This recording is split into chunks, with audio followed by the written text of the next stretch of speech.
లేదు పథకాలు అయితే మేము పెట్టి 3 ఏళ్ళు అవుతుంది. అది ఇంతవరకు మాకు లేదు. సీనియర్ సిటిజన్ కానీ 64 years అంటే ఫ్రీ బస్ కానీ ఫ్రీ కరెంట్ కానీ సన్న బియ్యం కానీ 500 రూపాయల గ్యాస్ అని చెప్పి చెప్పిండు. మరి ఇవన్నీ వస్తలేయా?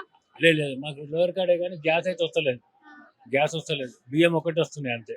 కేసీఆర్ ఉన్నప్పుడు ఈ పథకాలన్నీ లేకుండే కదా, ఇప్పుడు ఈ పథకాలు పెట్టిండు. మరి అప్పుడు పరిపాలన బాగుందా, ఇప్పుడు పరిపాలన బాగుందా? ఏం ఇప్పుడు చెప్తారు? మాకు రైస్ వచ్చింది, కొంచెం మాకు కళ్యాణ లక్ష్మి కూడా వచ్చింది. ఇప్పుడు ఇంకో పాప పెళ్లి అయింది, ఆమె కూడా పెట్టిన ఇంతవరకు డబ్బులు రాలేదు మాకు. అసలు తులం బంగారం ఇస్తా అన్నాడు, 1,16,000 రూపాయలు. వేస్ట్ మాటలు అవన్నీ, అవన్నీ అయితే వేస్ట్ మాటలు. రావంటారా? రావు రావు అవేమి ఇయ్యరు. బంగారం తక్కువ రేటు ఉంది, బంగారం 1.40కి పోయింది ఇప్పుడు.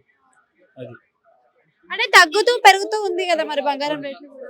అవి వైఫై పోతున్నాయి, ఎక్కువ ఎక్కువ రేట్లు అయిపోతున్నాయి. ఎవరు పిల్లల ఆడపిల్లల పెళ్లి అయితే పెట్టుకోలేని పరిస్థితి క్యాష్. అది అంటే కేసీఆర్ మొన్నటి దాకా అసలు బయటికే రాలేడు కదా, మొన్న వస్తాడు.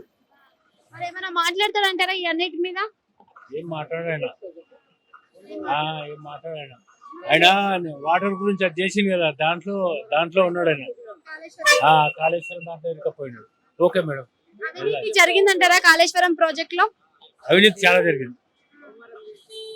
అవినీతి జరిగింది అని చెప్పేసి వాళ్ళ కూతురు బయటికి రావడం జరిగింది కదా, మరి ఆమెకి ఏమైనా పార్టీ పెడితే వచ్చా? ప్రజలకు తెలుసు అవినీతి జరిగిందని. ఎలక్షన్స్ ముందే కుంగిపోయింది కదా, దాని గురించి చాలా మంది అట్లా ఆయన పోయిండు. ఆయన బెస్ట్ ఈయన బెస్ట్ అంటే ఒక మాటలో ఏం చెప్తారు? బెటర్, అదే బెటర్. కేసీఆర్ పాలన బెటర్.